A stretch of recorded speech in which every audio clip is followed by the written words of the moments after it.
आज हम बात करेंगे राजस्थान के 10 सबसे बड़े राजनेताओं के बारे में। इन राजनेताओं की लिस्ट में कांग्रेस, बीजेपी सहित अन्य पार्टियों के नेता भी शामिल है।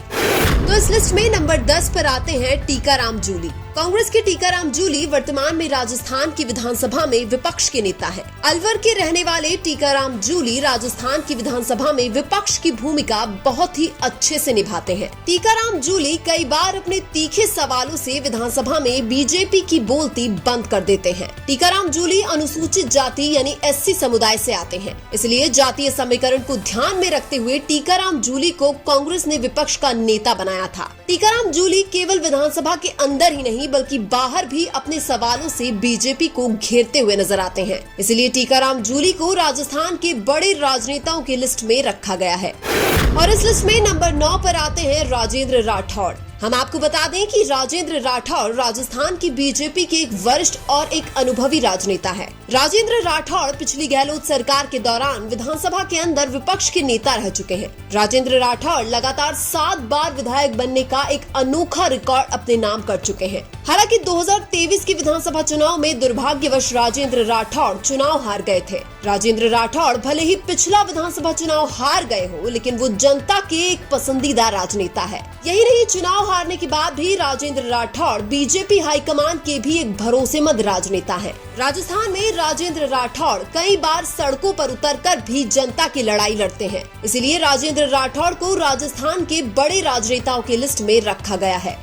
और इस लिस्ट में नंबर 8 पर आते हैं रविंद्र सिंह भाटी। हम आपको बता दें कि रविंद्र सिंह भाटी वर्तमान में शिव विधानसभा क्षेत्र बाड़मेर से निर्दलीय विधायक हैं। हालांकि रविंद्र सिंह भाटी 2023 में निर्दलीय चुनाव लड़ने से पहले बीजेपी में शामिल हो चुके थे, लेकिन बीजेपी के बड़े नेताओं ने टिकट वितरण में राजनीति करते हुए रविंद्र सिंह भाटी का टिकट काट दिया था। इसके बाद रविंद्र सिंह भाटी को जनता से इतना प्यार मिला कि उनको निर्दलीय विधानसभा में पहुंचा दिया था। यही नहीं, रविंद्र सिंह भाटी 2024 में बाड़मेर से लोकसभा का चुनाव भी निर्दलीय के रूप में लड़े थे और लोकसभा के चुनाव में भी रविंद्र सिंह भाटी 5 लाख से ज्यादा वोट लाकर दूसरे नंबर पर रहे थे। रविंद्र सिंह भाटी निर्दलीय होते हुए भी अपने विधानसभा क्षेत्र में आम जनता की आवाज को हमेशा बुलंद रखते हैं। इसलिए रविंद्र सिंह भाटी को राजस्थान के बड़े राजनेताओं के लिस्ट में शामिल किया गया है।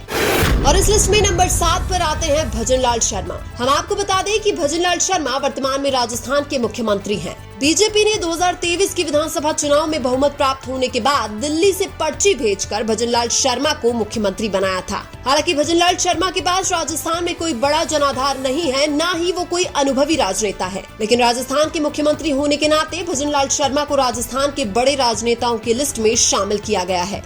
और इस लिस्ट में नंबर 6 पर आती है वसुंधरा राजे। हम आपको बता दें कि वसुंधरा राजे राजस्थान की बीजेपी में एक अनुभवी और एक बड़ी महिला राजनेता के रूप में जानी जाती है। भारतीय जनता पार्टी की तरफ से वसुंधरा राजे 2 बार राजस्थान की मुख्यमंत्री बन चुकी हैं। वसुंधरा राजे कई बार विधायक और कई बार सांसद भी बन चुकी है। वसुंधरा राजे की राजस्थान के हाड़ौती क्षेत्र में बहुत ही अच्छी पकड़ है, इसलिए बीजेपी को हाड़ौती क्षेत्र में ज्यादा सीटें मिलती है। बीजेपी के विधायकों पर वसुंधरा राजे की अच्छी पकड़ है और वसुंधरा चाहे तो कभी भी राजस्थान में उलटफेर कर सकती है। वसुंधरा राजे को बीजेपी की राष्ट्रीय अध्यक्ष बनाने पर भी चर्चा हुई थी, लेकिन मोदी और अमित शाह जानबूझकर वसुंधरा राजे को राष्ट्रीय अध्यक्ष नहीं बना रहे हैं। यानी कि वसुंधरा राजे केवल राजस्थान की राजनीति में ही नहीं बल्कि केंद्र की राजनीति में भी अपनी पकड़ मजबूत रखती है। इसलिए वसुंधरा राजे को राजस्थान के बड़े राजनेताओं की लिस्ट में शामिल किया गया है। और इस लिस्ट में नंबर 5 पर आते हैं अशोक गहलोत। अशोक गहलोत राजस्थान की कांग्रेस में एक बहुत बड़ा नाम है, जिनको जादूगर के नाम से भी जाना जाता है। कांग्रेस की तरफ से अशोक गहलोत 3 बार राजस्थान के मुख्यमंत्री रह चुके हैं। अशोक गहलोत मुख्यमंत्री रहते हुए कई जन कल्याणकारी योजनाओं के लिए सुर्खियों में आए थे। कोरोना काल के दौरान भारत के प्रधानमंत्री नरेंद्र मोदी भी अशोक गहलोत के काम की तारीफ करते थे। हालांकि सचिन पायलट से आंतरिक मतभेद होने के कारण अशोक गहलोत की साख में थोड़ी कमी जरूर आई है, लेकिन फिर भी राजस्थान के अंदर कांग्रेस की राजनीति अशोक गहलोत के इर्द गिर्द घूमती हुई दिखाई देती है। इसलिए अशोक गहलोत को राजस्थान के बड़े राजनेताओं की लिस्ट में शामिल किया गया है।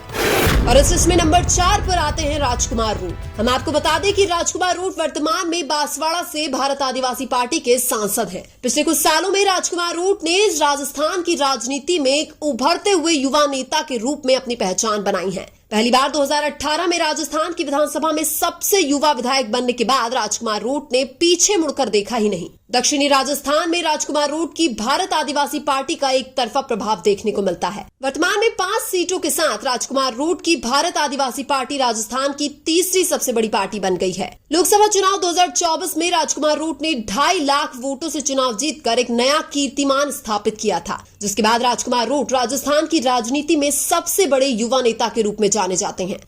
और इस लिस्ट में नंबर 3 पर आते हैं सचिन पायलट। हम आपको बता दें कि सचिन पायलट राजस्थान की कांग्रेस में गहलोत के बाद सबसे बड़े नेता माने जाते हैं। सचिन पायलट के पिता स्वर्गीय राजेश पायलट भी राजस्थान के एक बहुत बड़े राजनेता थे। 2018 में जब अशोक गहलोत राजस्थान के मुख्यमंत्री बने थे, तब सचिन पायलट को उप मुख्यमंत्री भी बनाया गया था। हालांकि अशोक गहलोत और सचिन पायलट के बीच 2018 के बाद से आपसी मतभेद ही चल रहा है, लेकिन अशोक गहलोत की तुलना में सचिन पायलट की युवाओं के बीच अच्छी पहचान है। पायलट के पास पूर्वी राजस्थान में एक बड़ा जनाधार है, जो कांग्रेस को चुनाव जीतने में काफी मदद करता है। इसलिए सचिन पायलट को राजस्थान के बड़े राजनेताओं की लिस्ट में शामिल किया गया है। और इस लिस्ट में नंबर 2 पर आते हैं हनुमान बेनीवाल। राजस्थान में हनुमान बेनीवाल एक ऐसा नाम है जिसके बिना राजस्थान की राजनीति अधूरी सी लगती है। हनुमान बेनीवाल वर्तमान में नागौर से राष्ट्रीय लोकतांत्रिक पार्टी के सांसद हैं। हनुमान बेनीवाल भले ही उपचुनाव में अपनी विधानसभा सीट से आरएलपी के टिकट पर अपनी पत्नी को चुनाव नहीं जिता सके थे, लेकिन आज भी हनुमान बेनीवाल राजस्थान की जनता के दिलों में राज करते हैं, क्योंकि जनता के लिए सड़कों पर संघर्ष करना और आंदोलन करना हनुमान बेनीवाल की राजनीति का सबसे अहम हिस्सा है। किसान नेता के रूप में अपनी पहचान बनाने वाले हनुमान बेनीवाल राजस्थान की राजनीति में जनता के पसंदीदा राजनेता है। हनुमान बेनीवाल की रैलियों में लाखों की भीड़ देखकर सत्ताधारी पार्टियों की नींद उड़ जाती है। हनुमान बेनीवाल हमेशा बेबाक बोलते हैं। वो ना तो मुख्यमंत्री के खिलाफ बोलने से डरते हैं और ना ही प्रधानमंत्री के खिलाफ बोलने से डरते हैं। इसलिए हनुमान बेनीवाल को राजस्थान के बड़े राजनेताओं के लिस्ट में शामिल किया गया है। और इस लिस्ट में नंबर 1 पर आते हैं डॉक्टर किरोड़ी लाल मीणा। हम आपको बता दें कि राजस्थान की राजनीति में डॉक्टर किरोड़ी लाल मीणा हमेशा सुर्खियों में रहते हैं। डॉक्टर किरोड़ी लाल मीणा राजस्थान के एकमात्र ऐसे राजनेता है जो नैतिक जिम्मेदारी लेते हुए मंत्री पद से भी इस्तीफा दे देते हैं। जनता के लिए किरोड़ी लाल मीणा सरकारी तंत्र से भी भिड़ जाते हैं, चाहे सरकार उनकी खुद की हो चाहे विपक्षी पार्टी की हो। किरोड़ी लाल मीणा राजस्थान में जनता के सबसे पसंदीदा राजनेता है। किरोड़ी लाल मीणा एक ऐसे राजनेता है जो अपने एक इशारे में लाखों की भीड़ इकट्ठी करके सरकार की नींद उड़ा देते हैं। किरोड़ी लाल ने सड़कों पर आंदोलन करके अपने 40 साल के राजनीतिक जीवन को आम जनता के लिए समर्पित किया है। इसलिए बाबा किरोड़ी को राजस्थान के बड़े राजनेताओं की लिस्ट में नंबर 1 पर रखा गया है। लेकिन आपको क्या लगता है, राजस्थान की राजनीति में सबसे बड़ा राजनेता कौन है? कमेंट करके जरूर बताइए। वीडियो अच्छा लगा तो लाइक कीजिए और हमारे चैनल मीणा की आवाज को सब्सक्राइब कीजिए। धन्यवाद।